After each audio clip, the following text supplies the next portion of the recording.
Hey, welcome to the channel. Let's explore what the book has to offer. Oh, and keep an eye out for small notes that will pop up on your screen at regular intervals, perfect for quick takeaways and jotting down some life-changing insights. So, let's jump right in and see what this book can teach us. Welcome back, everyone. We are diving deep today into Prince Harry's memoir, Spare. Oh yeah, this is going to be a good one. Yeah, we're going to unpack his journey all the way from, childhood struggles to life after the royal family, really looking to uncover those insights that you don't get just from reading the headlines. Right, and I think this is especially interesting because, we're getting Harry unfiltered, emotionally raw, in a way we really haven't seen from royals before. Absolutely. And right from the start, he shares this really poignant story about his grandfather, Prince Philip. Towards the end of Philip's life, he confessed that without work, he felt like everything crumbled for him. He missed it deeply, even in his 90s.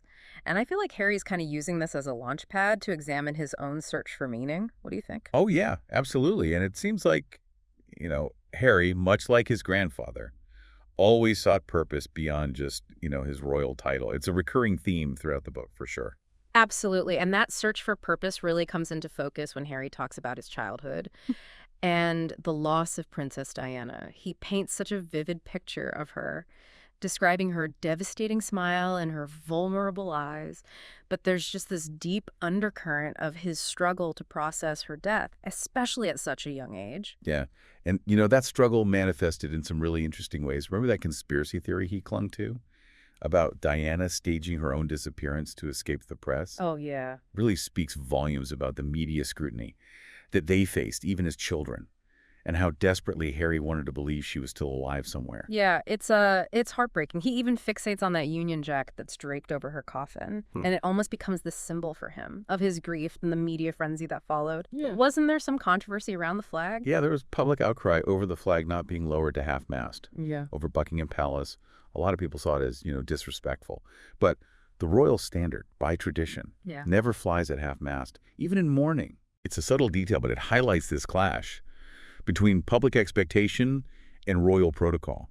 And that's something Harry grapples with throughout the entire book. Yeah. And then, of course, there's the funeral procession itself. I mean, the image of Harry and William walking behind their mother's coffin, it's seared into our collective memory.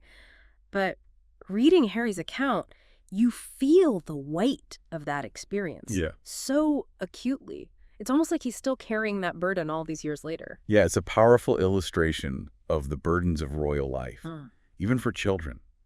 And this sense of burden of duty clashing with personal desires, it becomes even more prominent when we look at his time at boarding school. Yeah, he spends a decent amount of time in the book on his years at Ludgrove and Eton.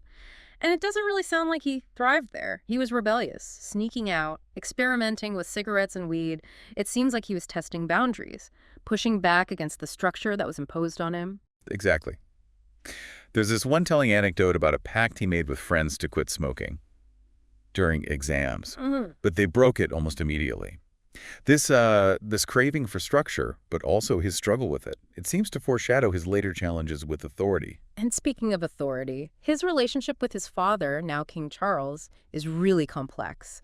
He describes Charles as struggling with single parenthood and being somewhat emotionally distant, although he does have fond memories of his father's bedtime routine, with Charles coming in to say goodnight and tickling his face until he fell asleep. Oh, wow. Yeah, and he even notes that Charles would frequently say, "Darling boy," which seems to represent both affection and a certain emotional detachment from Harry. Yeah, it's interesting. Yeah, which is interesting because Harry then goes on to say that Charles wasn't really cut out for single parenthood. He often seemed overwhelmed by the demands of raising two young boys, especially after Diana's death. It makes you wonder, did Harry yearn for that structure he couldn't find at Eton? And was it missing in his relationship with Charles too? It's a thought-provoking question for sure. Harry specifically mentions that Charles preferred to work and wasn't always fully present. He even admits that Charles probably would have agreed with that assessment. Wow. So as Harry enters his teenage years, it's clear that he's searching for an escape from that suffocating media spotlight, and that's where the army comes in. Do you think it was more than just following in the footsteps of military heroes that he admired? Was it a way for him to disappear and find the structure that he craved? I think it was both. He yearned for that sense of purpose and camaraderie that the military offered, a world away from the paparazzi and those stifling expectations of royal life. Yeah. He talks about his fascination with the Battle of Rorke's Drift and the bravery of the soldiers involved. But there's a stark contrast with Prince Charles's famous dislike of the Cloister's ski trips. Remember those photos of Harry and William being swarmed by a wall of photographers? Oh, gosh, yeah. It's no wonder Charles was critical of those trips. And Harry suggests that Diana disliked them for the same reason. Yeah, the constant paparazzi presence, it was incredibly stressful. But it's interesting that Harry actually seemed to enjoy aspects of farm life and the challenges of being outdoors. He describes feeling a sense of peace and connection with nature that was missing from that royal environment. Right. And it's not just a passing comment. He recounts this vivid story about mustering cattle in Australia and connecting with the young male calves who didn't want to be separated from their mothers. It reveals this unexpected side of Harry, this empathy and sensitivity towards animals, almost echoing that vulnerability he saw in his own mother. Yeah, and that experience seems to further solidify his desire to be outside of the royal bubble, to forge his own path and find a purpose aligned with his values, a purpose he maybe hoped to find in the military. And that leads us to Harry's rigorous preparation for the army. This wasn't just a walk in the park for a royal. Remember that crazy story about the beasting exercise? Oh, yes. That grueling training regimen designed to push recruits to their limits. It was physically and mentally demanding, even for someone in peak condition. Harry describes collapsing from exhaustion and then being forced to march for miles with blistered feet. Intense. Yeah. But even through that pain, he felt a sense of accomplishment, like he was proving himself beyond his royal title, earning his place through sheer grit and determination. It was a very different kind of proving ground than Eton, wouldn't you say? Absolutely. He also mentions the CS gas chamber exercise, where they had to repeatedly take off and put on their gas masks, enduring the discomfort and disorientation of the gas. Oh, gosh. It wasn't just about physical strength. It was about mental resilience, about confronting fear and pushing through it. He even compares these exercises to facing death, which highlights the psychological impact of military training. It wasn't just about preparing for combat. It was about pushing himself to the edge, maybe even seeking out a different kind of risk than the one that came with being a royal. And that leads us to his deployment in Afghanistan. This is where things get even more intense, and where we see Harry confronting the realities of war firsthand. And we'll dive into those experiences and how they shaped him when we come back. All right, so we left off with Harry about to be deployed to Afghanistan. This is where he's really thrust into a world of high stakes, life or death decisions. Yeah, and it's fascinating to see how he describes those experiences. He doesn't shy away from the intensity at all. No, he doesn't. The pressure of being a forward air controller, calling in airstrikes, directing attacks from the ground. And even using military jargon like kill TV when he's describing that surveillance footage they used to monitor the enemy. Oh, yeah. You might recall that term from documentaries about drone warfare. And it really highlights that technological side of modern combat. It does. And Harry's account gives us a real glimpse into that world through his eyes. Yeah, and he talks about that camaraderie among the soldiers, that bond forged in the crucible of war. He even uses their call signs, Widow 67 and Dude, when he's recounting his time as an Apache helicopter pilot, which really paints a picture of a tight-knit group operating under immense pressure. Right. It's a very different kind of brotherhood than what he experienced within the royal family, wouldn't you say? Oh, absolutely. One based on, shared experience. Yeah. And mutual trust. Oh. Not on bloodlines and tradition. Absolutely. Yeah. He talks about the thrill of flying at high speeds, the precision of firing Hellfire missiles, but also the weight of taking lives. He doesn't glorify war, but he also doesn't shy away from the harsh realities of combat. Right. And then just as he's finding his stride in Afghanistan, he gets pulled out due to security leaks. And that inevitable media frenzy surrounding his deployment, it's almost like he can't escape the spotlight even in a war zone. Yeah, it's like no matter where he goes, Right. what he does, he's just constantly under scrutiny. Do you think this experience contributed to his growing disillusionment with the media and his desire for a life outside of the royal bubble? I think it definitely did. It reinforced that sense of feeling trapped, Yeah. of always being watched, Right. no matter what he does. And this feeling just intensifies as he navigates relationships and grapples with even more media intrusion. Yeah. Which brings us to Chelsea Davy. This was a significant relationship for Harry, and it played out very publicly in the tabloids. You get the sense that the constant media attention really took a toll on them. He talks about feeling suffocated by the paparazzi, the constant fear of having private moments invaded and exploited. He even mentions having used disguises and escape routes just to go on dates. Wow. Such a stark contrast Yep. to the relative freedom and anonymity he found in the military. Right. And it's interesting that he also touches upon his feelings Huh. about Prince Charles's marriage to Camilla Parker Bowles. During this time, Yeah. he even predicted that he would see his father less Yeah. after the marriage, which kind of foreshadows that growing distance between them. It does. And it's around this time that we start to see Harry's frustration with the royal institution really come to the fore. Yeah. He expresses, a lot of disappointment with their lack of support in dealing with the press, almost as if they just expected him to grin and bear it. That lack of support must have really stung, especially after he put his life on the line for the crown in Afghanistan. You can see how this might have started to chip away at his loyalty to the institution. Oh, absolutely. And this disillusionment just deepens as he meets Meghan Markle and faces a whole new level of media scrutiny, one with even more sinister undertones. Yeah, Meghan's entrance into his life really marks a turning point in the narrative. Hold on tight, because this is where things get really interesting.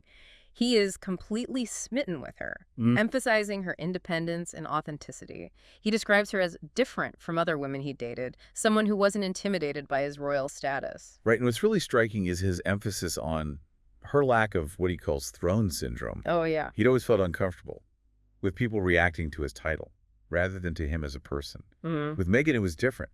She saw him for who he was, not for his royal lineage. Right. So she essentially provided that acceptance and validation that he'd been searching for, not just in romantic relationships, but maybe in his life as a royal as well. I think that's a very fair assessment. And their early courtship sounds idyllic. Their first date at Soho House, very low-key setting for a royal. And then a romantic getaway to Botswana. Camping under the stars, it was a whirlwind romance. But it seems like that trip cemented their connection. But then the media finds out about Meghan, and the fairy tale takes a very dark turn. It's truly heartbreaking to read about the racist and dehumanizing coverage she endured. The tabloids were relentless. They were. And Harry describes feeling angry and helpless, especially because he felt like the royal institution wasn't doing enough to protect her. He felt like history was repeating itself, that he was witnessing the same forces that had tormented his mother, now targeting Meghan. It's awful. He talks about one incident in particular that really shook him. Meghan was chased by paparazzi after leaving a theater performance and ended up having a panic attack. It must have been terrifying for both of them. And even worse, Harry felt powerless to stop it. And to make matters worse, Harry felt like some within the royal family were more concerned with protecting the institution's image than with actually supporting him and Meghan. That's just awful. He talks about encountering resistance when he tried to push back against the negative press coverage. It's almost like they were expected to just endure it, to maintain a stiff upper lip in the face of blatant racism and harassment. Yeah, and it speaks to that power dynamic within the royal family. Right. That pressure to conform, to prioritize duty over personal well-being. Right. And this clash between personal values and institutional expectations Right. ultimately leads to their decision to step back from their senior roles. Yeah, it was a very bold move, and it obviously caused a major rift within the family. Next, we'll delve into the fallout from that decision, strained relationships, and Harry's quest for reconciliation. Okay, so we left off with this huge decision by Harry and Meghan to step back from royal life. Definitely a turning point, I'd say. Yeah. Not just for them, but for the whole monarchy. Yeah, for sure. And Harry really doesn't hold back when he's talking about the fallout from all this, particularly the strain that it put on his relationships with his father and brother. Yeah. He specifically mentions that there was this growing tension with William. And there's this telling anecdote about a conversation they had where William expresses concern about how fast Harry and Meghan's relationship was moving and the media scrutiny it was attracting. Right. Seems like William, as the heir to the throne, was much more cautious, concerned with, upholding those royal traditions and expectations. Yeah. And probably also feeling that immense pressure of his future role. Of course. And knowing Harry's personality, the one who always pushed those boundaries, challenged the status quo. It's easy to see how those different approaches would create conflict, especially with that Duchess difficult narrative that was circulating in the media. Oh, yeah, that's right. The media's portrayal of Meghan. Yeah. Is demanding and difficult to work with. Harry completely denies those portrayals and claims they were fueled by jealousy and a deliberate attempt to undermine Meghan's popularity. He even alleges that palace staff were linking negative stories to the press. Wow, if that's true, that's a pretty shocking betrayal. It really makes you question the inner workings of the palace and the power dynamics at play there. Like, was there a deliberate attempt to control the narrative, to protect the institution at all costs? It's definitely a possibility, and it undeniably contributed to that growing rift between Harry and William. Yeah. They were essentially on opposite sides of this whole media war, with Harry fiercely defending Meghan, while William seemed more aligned with the palace's approach. And then things escalated dramatically. There's this incredibly raw and emotional account of a confrontation between them. At Harry's home, he describes this heated argument where William accused him of being blindsided by Meghan, and Harry in turn accuses William of buying into that negative press coverage. Wow, so it's like their sibling rivalry. Yeah. Which had always been there. Yeah. Just morphed into something much more volatile and destructive. Right, and it culminated in a physical altercation. Harry claims that William grabbed him by the collar, knocked him to the floor. It's a pretty shocking revelation, and it really underscores the depth of their estrangement. It's a stark reminder that even the closest relationships can really fracture under pressure and differing viewpoints. And it speaks to those deep emotional wounds that both brothers were carrying, both from their childhood and their experiences within the royal family. Right, and after that incident, their relationship seemingly never fully recovered. There were some, attempts at reconciliation, but the damage was done. Yeah, Harry describes feeling isolated and betrayed. Not just by William, but by the institution as a whole. He felt like they chose to protect their own interests rather than support him and Meghan. Right, a classic conflict between loyalty and duty. And for Harry, loyalty to his wife and family ultimately trumped his duty to the crown. Which leads to their departure. It was a dramatic exit. And Harry frames it as an act of liberation, a way to break free from those constraints of royal life and forge their own path. He even compares himself to his great-great-uncle Edward VIII, who abdicated the throne to Mary Wallis Simpson. Wow, that's a bold comparison. It really highlights Harry's willingness to sacrifice his royal status for love and personal fulfillment. But he's also honest about the challenges of starting a new life outside of the royal bubble. He discusses the financial strain, the continued media scrutiny, and the emotional toll of being separated from his family. And there's this real sense of disappointment with his father's reaction to their departure. It seems like there's still a lot of unresolved hurt and anger there, but there's also that glimmer of hope for reconciliation. Harry emphasizes that he still loves his father and brother, despite everything that's happened. He even mentions reaching out to William after their grandfather died, hoping to find common ground in their shared grief. So while the relationship is definitely strained, it's not beyond repair. Well, Harry's memoir definitely provides a unique perspective on royal life. It's a story filled with drama, heartbreak, and resilience. And he doesn't shy away from sharing his struggles, his vulnerabilities, and his quest for a life defined by his own terms, not by tradition or duty. It's a story that resonates far beyond Buckingham Palace. It speaks to those universal themes of family, loyalty, the search for personal fulfillment. And it leaves us with a lot to think about. Can Harry and Meghan find peace and happiness outside the royal family? Can those wounds of the past be healed, allowing for a real reconciliation with his father and brother? Those are questions only time will answer. But Harry's willingness to be so open and share his story has sparked a global conversation about the pressures of royal life, the role of the media, and the importance of individual freedom, even within the most tradition-bound institutions. It's a story that will continue to unfold, both within the royal family and in the public imagination. And that's a wrap on our deep dive into Prince Harry's spare. Thanks for joining us as we explore this fascinating and complex memoir. We'd love to hear your thoughts. What surprised you? What resonated with you? Share your takeaways and let's keep the conversation going. Kindly head down to description and click the link to purchase the book. Thank you for listening to us. Please kindly like, share, and subscribe to the channel. Also, please let us know which book you would like us to summarize.